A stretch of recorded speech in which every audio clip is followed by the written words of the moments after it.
নমস্কার, খবরিয়া 24-এ আপনাদের স্বাগত জানাই। আমি গৌতম সরকার। প্রথম পর্যায়ের ভোটটা শেষ পর্যন্ত হয়েই গেল। আমাদের রাজ্যের দুটো কেন্দ্র, আলিপুরদুয়ার, কোচবিহারে আপনারা ভোট দিয়েছেন। এছাড়াও দেশের 89টা কেন্দ্রে ভোট হয়েছে। ভোট হিংসাত্মক বলা যাবে না, আমাদের রাজ্যে তো নয়ই। বিক্ষিপ্ত কয়েকটি ঘটনা ঘটেছে, বিশেষ করে কোচবিহারে ভোটে বাধা দেওয়া, ইভিএম মেশিনের সামনে বহিরাগতের উপস্থিতি এবং বিরোধী দলের এজেন্টকে তুলে বার করে দেওয়ার চেষ্টা ইত্যাদি কিছু ঘটনা টেলিভিশনের সৌজন্যে আমাদের নজরে এসছে, গোটা দেশবাসী দেখতে পেয়েছে। তার বাইরে সবচেয়ে বড় ঘটনা অন্ধ্রপ্রদেশে ঘটেছে, যেখানে দুজন হিংসার বলি হয়েছেন। উত্তরপ্রদেশের একটা জায়গায় গুলি চলেছে। এছাড়া মোটের ওপর ভোট শান্তিপূর্ণ। সেটা যাই হোক, কিন্তু আমার মনে হয়েছে সব কিছু ছাপিয়ে একটা অন্য প্রবণতা এখনো হয়তো সকলের নজরে আসেনি, কিন্তু একটা নয়, গোটা 2-3 প্রবণতা, ঘটনা, যেটা ভবিষ্যতের জন্য অত্যন্ত তাৎপর্যপূর্ণ, অত্যন্ত ইঙ্গিতপূর্ণ। সেই বিষয়গুলো একটু আলোচনা করা উচিত। যেমন ধরুন, যারা কোচবিহারে ভোট দিলেন বা আলিপুরদুয়ারে ভোট দিলেন, এবং তার সঙ্গেও সারা দেশবাসী জানতে পেরেছেন, তুফানগঞ্জের একটি জায়গায়, তুফানগঞ্জটা আলিপুরদুয়ার লোকসভা কেন্দ্রের মধ্যে পড়ে, যদিও জেলা হিসেবে ওটা কোচবিহার জেলা। সেখানে সেই গ্রামের নাম ধলপলের কোনো একটি বুথ, সেখানে ভোট হয়নি। এর কারণ হিংসা নয়, ভোটের কারণ ভোটের দিন সেখানে কোনো অশান্তি নয়, বুথ জাম, বুথ লুট ইত্যাদি কোনো ঘটনা নয়। গ্রামবাসীরা ভোটটা হতে দেননি। তারা ভোটের আগের দিনই প্রায় মাঝরাতে, মাঝরাতের একটু আগে, ওখানে ভোট নেওয়ার জন্য যে ভোট কর্মীরা গিয়েছিলেন তাদের বুথ থেকে বার করে দেন, মারধর করেন, বার করে দিয়ে বলেছেন যে আপনাদের ভোট নিতে হবে না, আপনারা চলে যান। তারা ভয়ে কাঁপতে কাঁপতে ভোট কেন্দ্র থেকে 25 কিলোমিটার দূরে কোথাও একটা দাঁড়িয়েছিলেন। পরে মাঝরাতের কিছু পর প্রশাসন তাদের ফিরিয়ে নিয়ে যায়। গতকাল সেখানে ভোট হয়। কেন তারা ফিরিয়ে দিলেন ভোট কর্মীদের, গ্রামবাসীরা ফিরিয়ে দিলেন? তাদের বক্তব্য হচ্ছে, কেন্দ্রীয় বাহিনী না নিয়ে কেন ভোট করতে এসেছেন আপনারা? কেন্দ্রীয় বাহিনী ছাড়া এখানে ভোট করতে দেব না, হয় কেন্দ্রীয় বাহিনী থাকবে, না হলে ভোট হবে না। কেন্দ্রীয় বাহিনী ছাড়া ভোট করতে রাজি হননি তারা, ফলে তারা ভোট কর্মীদের ফিরিয়ে দিচ্ছে। কেন কেন্দ্রীয় বাহিনী ছাড়া তারা ভোট করতে রাজি হলেন না? তাদের বক্তব্য যে তাদের পঞ্চায়েত নির্বাচনের অভিজ্ঞতা অত্যন্ত তিক্ত। কি সেই অভিজ্ঞতা?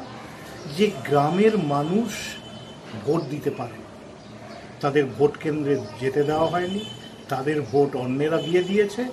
একটা অরাজক পরিস্থিতি নাকি পঞ্চায়েত নির্বাচনে সেখানে তৈরি হয়েছিল, এবং পুলিশ থাকলে, পঞ্চায়েত নির্বাচনেও পুলিশ ছিল, ফলে রাজ্য পুলিশের উপস্থিতিতে ভোট হলে আবার একই জিনিসের পুনরাবৃত্তি হবে বলে তারা আশঙ্কা করেছেন। ফলে সেই ভোট তাদের দরকার নেই, তারা ভোট নিতে দেননি, পাঠিয়ে দিয়েছে। খুব একটি মাত্র জায়গায় সেই অর্থে ধরলে একটা ছোট ঘটনা হয়তো সকলের নজরে এড়িয়ে গেছে, কিন্তু আমি বলবো এইটাকে যদি গুরুত্ব না দেওয়া হয়, এই প্রবণতাটা সাংঘাতিক।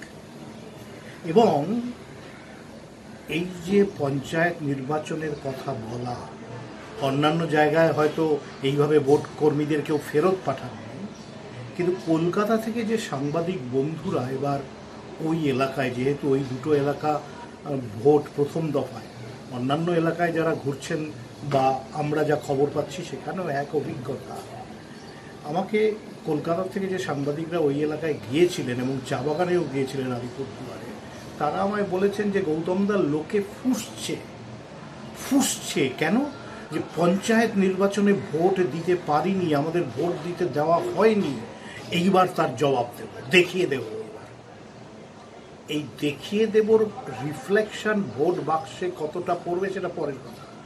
যতটা হুঙ্কার ততটা হয়তো শেষ পর্যন্ত পড়বে না, আরও অনেক মেশিনারি কাজ করে, তো আরও অনেক নেটওয়ার্ক কাজ করে। কিন্তু এই যে ফোঁসাটা এবং এই যে তুফানগঞ্জের ধলপলের যে ঘটনা, এই যে প্রবণতাটা, এটা কিন্তু ভবিষ্যতের জন্য অত্যন্ত তাৎপর্য।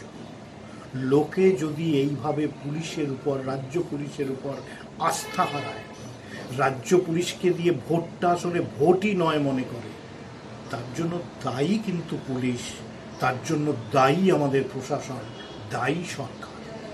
হ্যাঁ, কোনো রাজনৈতিক দল নিশ্চয়ই এর জন্য দায়ী, এবং অভিযোগের তীর বিশেষ করে তৃণমূল কংগ্রেসের দিকে, যে তৃণমূলের লোকেরাই পঞ্চায়েত নির্বাচনে ভোট করতে দেয়নি। সেরকম অভিজ্ঞতা আমাদের সাংবাদিকদেরও প্রচুর হয়েছে, পঞ্চায়েত নির্বাচনে আপনাদেরও হয়েছে, এবং অনেক জায়গায় বিনা প্রতিদ্বন্দ্বিতায় ভোট হয়েছে, মনোনয়নপত্র জমা দিতে দেওয়া হয়নি, ঘটনা এটা। কিন্তু তার প্রতিক্রিয়ায় যেটা যে প্রবণতার জন্ম হচ্ছে, এই প্রবণতা যদি সামনের দিকে থাকে, আরও মজার কি জানেন, মজার বলবো না, অত্যন্ত উদ্বেগের কথা।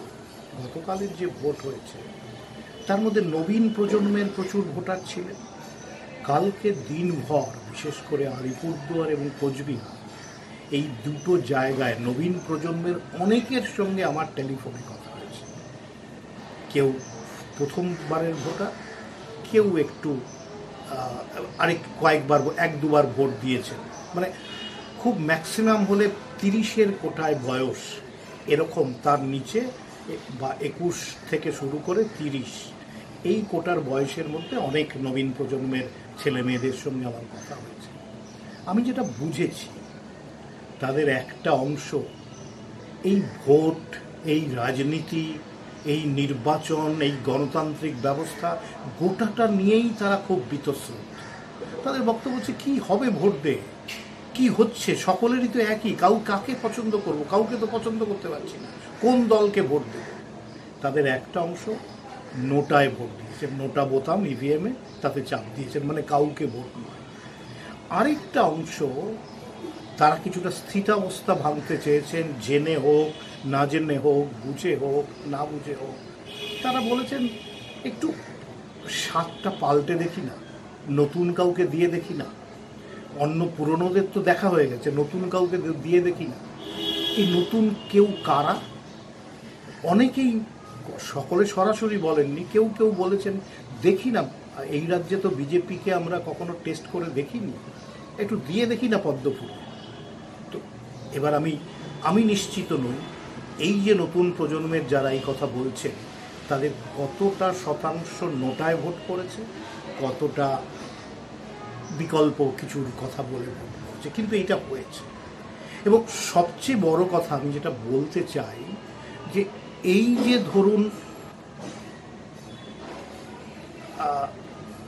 একটা প্রবণতা, ধলপল এবং এই নবীন প্রজন্ম, সেইটার পেছনটা একটু ব্যাখ্যা করতে চাই। সেই ব্যাখ্যাটা কি? সেই ব্যাখ্যাটাও ধরুন, এই যে ধলপলের ঘটনা একেবারেই বিচ্ছিন্ন ঘটনা, এর পেছনে কিন্তু কোনো রাজনৈতিক দল নেই, কোনো সংগঠিত শক্তি নেই। এই যে তরুণ প্রজন্ম বিচ্ছিন্নভাবে কেউ নোটায় ভোট দিচ্ছেন, কেউ বিকল্প খুঁজছেন, তারাও কিন্তু কোনো রাজনৈতিক দল নয়, তাদের অধিকাংশই কোনো রাজনৈতিক দলের সমর্থক নয়, তাদের অধিকাংশের পেছনে কোনো শক্তি নেই, কোনো দল নেই। তো যখন কোনো সংগঠিত শক্তি, কোনো দল, কোনো প্রতিষ্ঠান না থাকে, তাহলে এই যে স্বেচ্ছাবৃত্ত বা স্বতঃপ্রণোদিত যে প্রবণতা, এই প্রবণতার কোনো দিশা থাকে না, এই প্রবণতার কোনো লক্ষ্য থাকে না, এই প্রবণতার কোনো নিশানা থাকে না। এবং এই দিশা, নিশানা, লক্ষ্য যখনই না থাকে, তখনই এই ধরনের প্রবণতা থেকে, স্বতঃপ্রণোদিত প্রবণতা থেকে উচ্ছৃঙ্খলতার জন্ম হতে পারে, নৈরাজ্য তৈরি হতে পারে, অরাজকতা সৃষ্টি হতে পারে। সেটা গণতন্ত্রের জন্য অত্যন্ত ভয়ানক বিপদ। সেই বিপদের বার্তা কিন্তু পরশুদিনের ধলপলের ঘটনা এবং কালকে সারাদিন ধরে দেখেছি, যা শুনেছি, তাতে কিন্তু এই আশঙ্কা আমার মধ্যে তৈরি হয়েছে। আমি জানি না আপনারা আমার সঙ্গে একমত হবেন কিনা, আপনাদের সঙ্গে আমার ভাবনাটা আমি শেয়ার করে নিতে চাইছি। আপনারাও ভাবুন, আমরা ভারতবর্ষের নাগরিক, আমাদের প্রত্যেকের অধিকার আছে এই বিষয়টা আলোচনা করা, এবং এইটা যদি ভয়ঙ্কর প্রবণতা হয় সেখান থেকে বেরিয়ে আসার পথ কি সেটা ভাবা দরকার।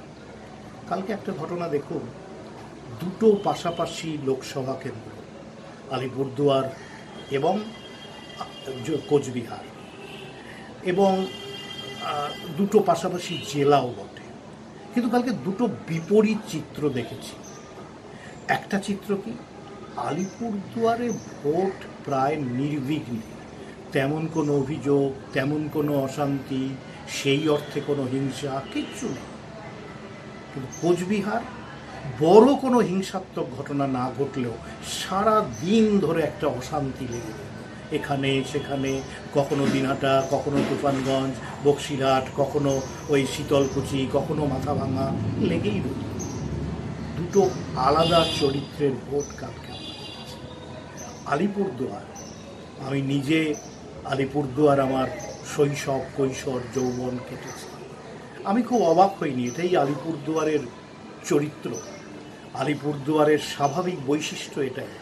আলিপুরদুয়ার অত্যন্ত শান্ত, নির্বিরোধী একটি জায়গা, যেখানে বঞ্চিত মানুষের দল অনেক বেশি, যেখানে প্রচুর আদিবাসীরা থাকেন, কেউ চা বাগানে থাকেন, কেউ জঙ্গলে থাকেন, বনবস্তিতে থাকেন, গ্রামাঞ্চলে থাকেন, অন্যান্য মানুষ থাকেন যাদের কর্মসংস্থান নেই, যোগাযোগ ব্যবস্থাও সব জায়গায় তেমন উন্নত নয়।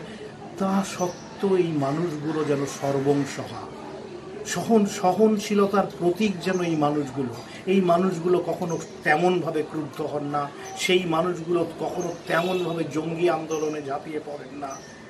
এই মানুষগুলো চরিত্রই হচ্ছে শান্ত, নির্বিরোধী, সেখানে এইভাবে ভোট হবে এটা প্রত্যাশিত। কোচবিহারও তাই ছিল। কোচবিহার একসময় রাজবংশের অধীনে ছিল, কোচবিহার রাজাদের অধীনে ছিল। সেই কোচবিহার রাজাদের বিরুদ্ধে কখনো কোনো বিদ্রোহ হয়নি, কখনো কোনো রাগ ক্ষোভ পরবর্তীকালে যারা আছেন তাদের কাছেও শুনিনি যে রাজারা কখনো প্রজাদের হিত করেননি, বরং প্রজাবৎসল রাজা হিসেবেই তাদের পরিচয়। সেই কোচবিহারেও ভারত মুক্তির পর খাদ্য আন্দোলনে বিমান হায়দারদের মৃত্যু, এছাড়া আর তার আগে একটা শহীদ খাদ্য আন্দোলনে একটা শহীদের ঘটনা ঘটেছিল, এছাড়া তেমনভাবে রাজনৈতিক হিংসা কখনো হতে দেখেনি। ওটা পুলিশের সঙ্গে সংঘাত ছিল, কিন্তু রাজনৈতিক হানাহানি, রাজনৈতিক হিংসা কখনো দেখেনি। গত 10 বছরে ধীরে ধীরে কোচবিহারের চরিত্র পাল্টেছে। কোচবিহার এখন কথায় কথায় খুনোখুনি হয়, কোচবিহার এখন কথায় কথায় উত্তপ্ত হয়। তো এই যে পরিস্থিতিটা তৈরি হলো, এই পরিস্থিতি কিন্তু কোচবিহারে গণতন্ত্রের জন্য খুব ভালো নয়, এটা গণতান্ত্রিক ব্যবস্থার জন্য শুভও নয়। কোচবিহারে যে রাজনৈতিক দলরা আছেন, কোচবিহারের যে প্রশাসন আছে, কোচবিহারের যে পুলিশ আছে, এবং সর্বোপরি কোচবিহারের যারা নাগরিক, তাদের এটা ভেবে দেখার দরকার আছে যে কোচবিহারকে কি আমরা আবার আগের জায়গায়, শান্তিপূর্ণ জায়গায় ফেরাবো না। গণতন্ত্র মানে বহু মতের অস্তিত্ব, গণতন্ত্র মানে বিভিন্ন রাজনৈতিক দলের উপস্থিতি, গণতন্ত্র মানে শত মত সামনে আসা। সেখান থেকে ভোটাধিকারের মাধ্যমে আমার পছন্দের শক্তিকে, আমার পছন্দের রাজনৈতিক দলকে, আমার পছন্দের ভাবাদর্শকে আমি বেছে নেব, সেই অধিকার থাকাটাই হচ্ছে গণতন্ত্র। তার জন্য হিংসা থাকবে না, তার জন্য অশান্তি থাকবে না। তো আমি প্রথম থেকে যে কথাটা বলছিলাম, গণতন্ত্র মানে শান্তির উৎসব, অধিকারের উৎসব, সেটা অহিংসার নয়, অশান্তির নয়। সামনের দিনে আরও কয়েক দফায় ভোট আসছে, সারা দেশের লোক, এবং উত্তরবঙ্গেও এর পরের দফায় জলপাইগুড়ি, দার্জিলিং এবং রায়গঞ্জের ভোট আছে। সেই ক্ষেত্রে প্রশাসন, পুলিশ, সরকার, রাজনৈতিক দলগুলো যতটা এটা মনে রাখবে ততই মঙ্গল, এবং এই ব্যাপারে সবচেয়ে বড় নজরদারি থাকা উচিত আপনাদের, ভোটারদের, সাধারণ মানুষের, আপামর জনতা। খবরিয়া 24-এ আপনাদের সান্ধ্যকালীন শুভেচ্ছা জানিয়ে শেষ করছি। নমস্কার।